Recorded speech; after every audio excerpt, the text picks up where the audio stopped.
Fala pessoal, beleza? Sejam muito bem-vindos ao canal de Resenhas dos Perdidos no Tempo. Hoje o nosso papo vai ser sobre quadrinhos. Eu selecionei aqui pra gente conversar Vlad Drácula. Estou aqui com a edição lançada pela Pipoca Nanquim, né, da história escrita pelo Roy Thomas e desenhada pelo Esteban Maroto.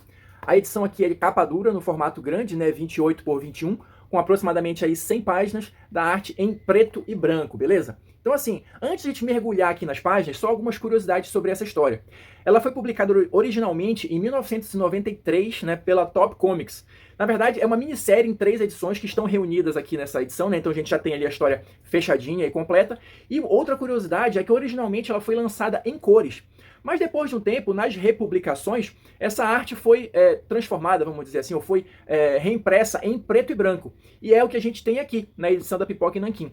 Eu particularmente sempre acho que, quando a história é preto e branco, você realça e destaca o trabalho do desenhista, né, do artista. Que no caso do Esteban Maroto, sempre vale a pena a gente prestar atenção nos detalhes da arte dele, né?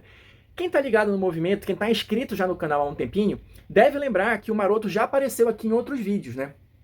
Já fiz resenha de uma outra edição chamada Espada e Bruxas, que ele atua tanto como desenhista como argumentista, né? São vários personagens com a temática de espada e feitiçaria.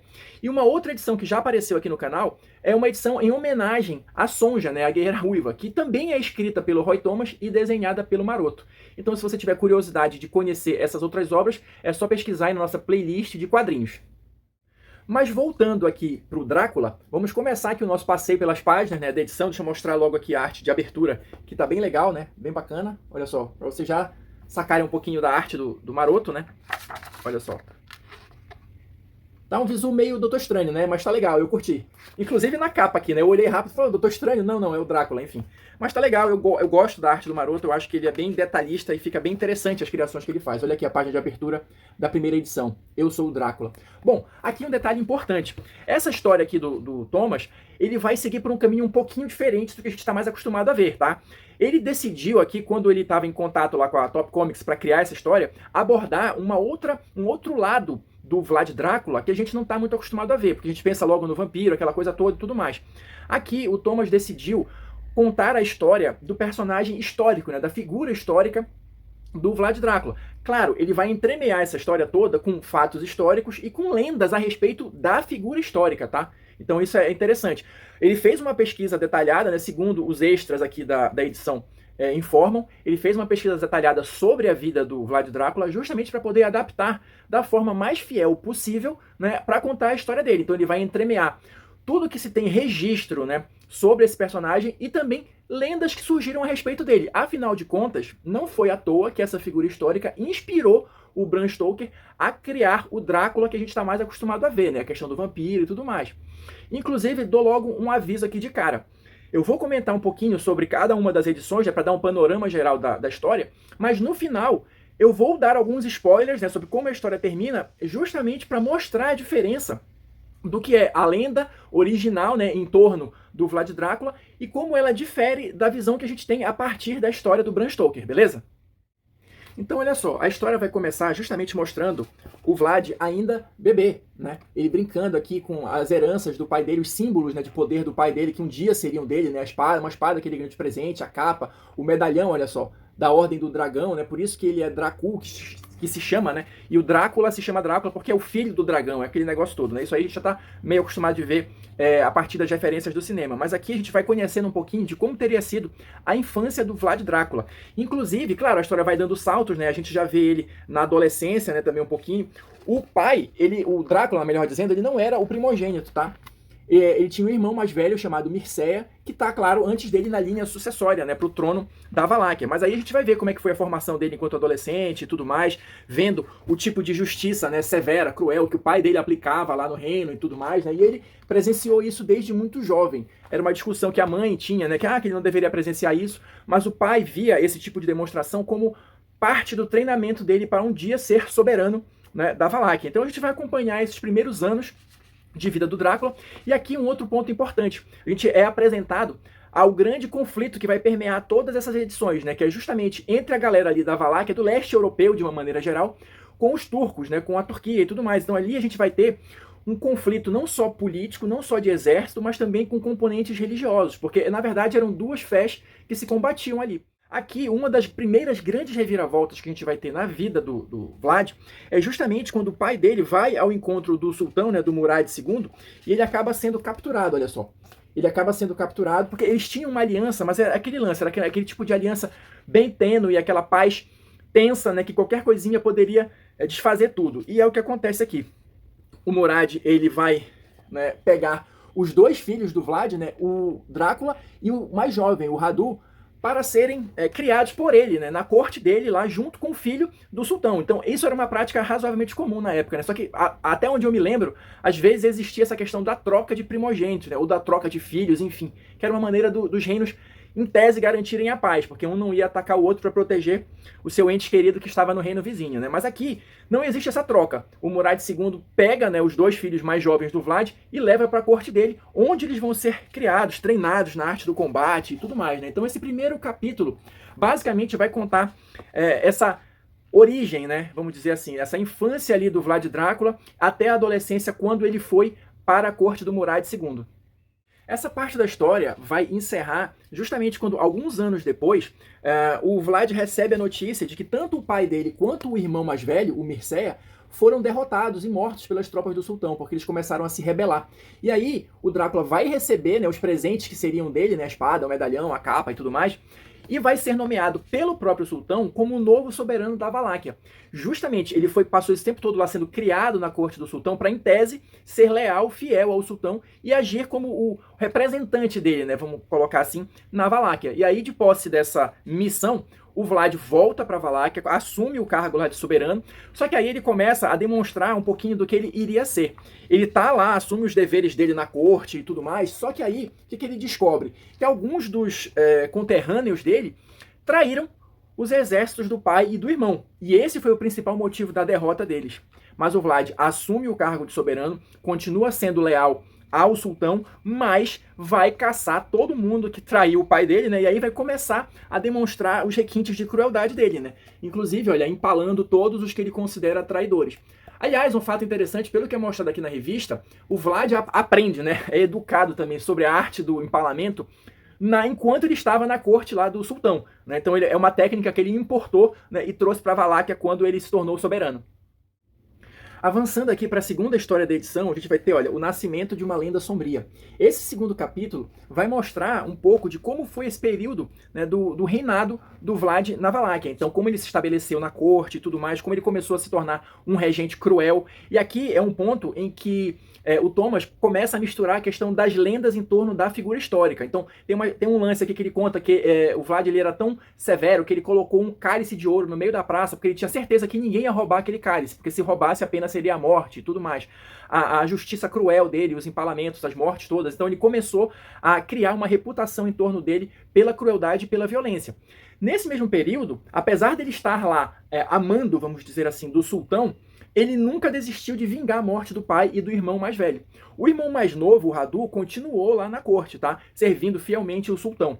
Mas o Vlad, ele na verdade se aliou, né? Ele trocou de lado, vamos colocar assim, quando ele abandonou o cristianismo ortodoxo e se aliou ao cristianismo do Ocidente, vamos dizer assim, né? Se aliou com o Papa e tudo mais e se tornou o protetor, né, do Ocidente ali naquela região, servindo de fato como uma barreira para o avanço dos turcos na Europa. E claro, quando o sultão ficou sabendo disso, na verdade aí acho que já era, se não me engano, o filho do sultão, né, que foi criado junto com ele lá na corte, eles, claro, começaram a atacar e combater o Drácula. E aí isso ajuda também a potencializar a lenda em torno dele, porque em um determinado momento, que é mostrado aqui na revista, os turcos conseguem avançar, né, só que dá um calafrio ali, dá um medo na galera e tal, mas o líder deles consegue se inspirar e consegue fazer com que eles avancem e adentrem o território da Transilvânia. Só que aí o Drácula adota uma técnica para tentar aproveitar desse pequeno momento que eles tiveram de medo e reforçar isso e fazer com que eles abandonassem a empreitada. Que ele supostamente, né, empalou 20 mil pessoas na floresta, olha só, criou uma floresta de gente empalada. E ao ver isso, o exército turco não teve mais condições psicológicas, né, morais de conseguir avançar, então todo mundo ficou com medo e voltou. Então isso é apenas um dos fatores, né, que ajuda a expandir a lenda do Drácula como alguém extremamente cruel.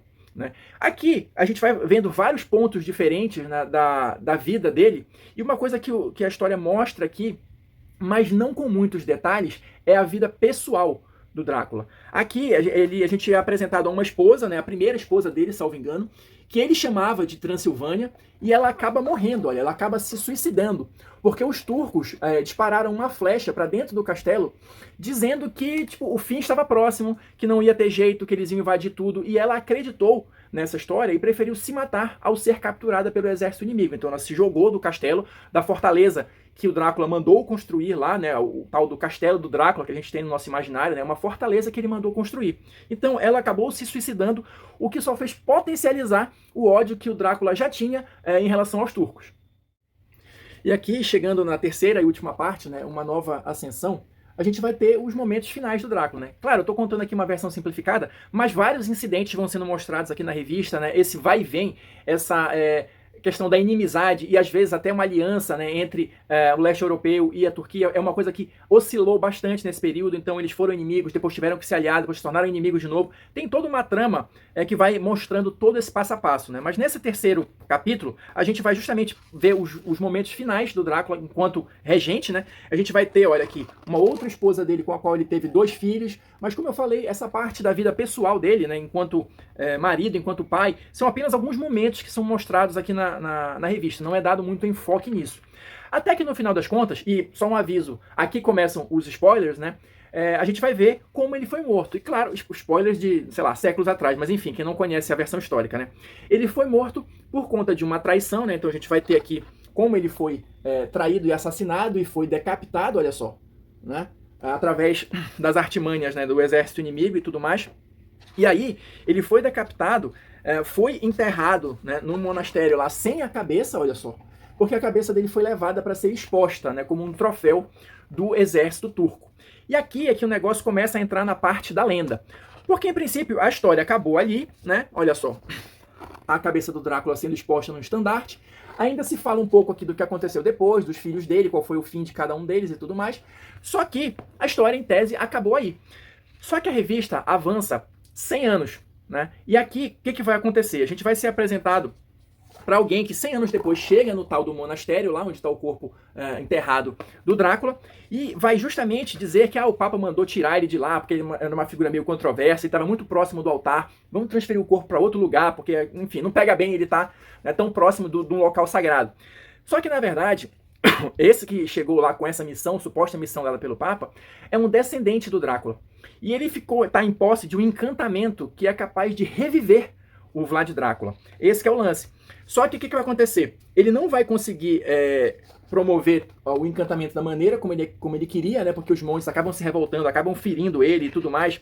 E na verdade, olha, ele vai estar com a cabeça do Drácula aqui, que milagrosamente, né, aí fazendo parte das lendas, não se decompôs, e na verdade o que estava lá no estandarte, originalmente até era a cabeça do Drácula, mas ela foi trocada, né, então a cabeça se manteve sem ser decomposta durante esses 100 anos, e o corpo do Drácula também. Então essa pessoa chega lá, esse descendente, com a cabeça, para juntar a cabeça no corpo e fazer esse encantamento e reviver o Drácula. O lance é esse. Só que ele não consegue, ele acaba sendo atacado por um monge lá que ele achava que estava morto, e o sangue dele cai dentro do caixão. Então o que a gente vai ter aí? O encantamento incompleto, né, e o sangue de um descendente jogado em cima do corpo. Isso, segundo as lendas, é o que dá origem ao Drácula enquanto vampiro. Olha só. E aqui a gente vai ter a ressurreição dele como um morto-vivo. Aí, acredite no que quiser. Talvez porque o encantamento não estava completo, a mistura do encantamento com o sangue de um descendente. A explicação que a revista dá é mais ou menos essa. Mas enfim, achei um negócio interessante. Não conhecia bem esse outro lado da lenda, né? E acho que a história vale muito a pena, é interessante. A única coisa que eu tenho a comentar aqui, que me chamou a atenção na arte do Maroto, é o seguinte. Geralmente ele está mais acostumado, ou pelo menos os trabalhos dele que eu tive mais acesso, são coisas mais fantásticas, né? Mundos fantásticos, criaturas fantásticas e tudo mais. Então aqui, como é uma história mais baseada na realidade, né?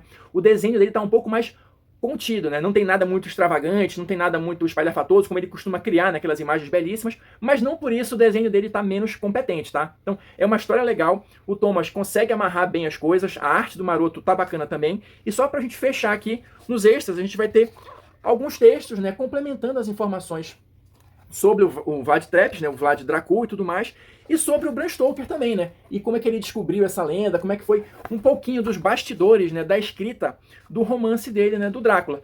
E para finalizar, a gente vai ter aqui os famosos perfis, né, do Roy Thomas, né, falando um pouco, você percebe que o cara fez muita coisa, porque o perfil dele tem 2 páginas, né, falando um pouquinho da carreira dele e também do Maroto, beleza? Então é isso, pessoal, eu vou ficando por aqui, espero que vocês tenham curtido aqui, descobrir um pouquinho mais sobre a edição aqui do Vlad Drácula, da Pipoca e Nanquim.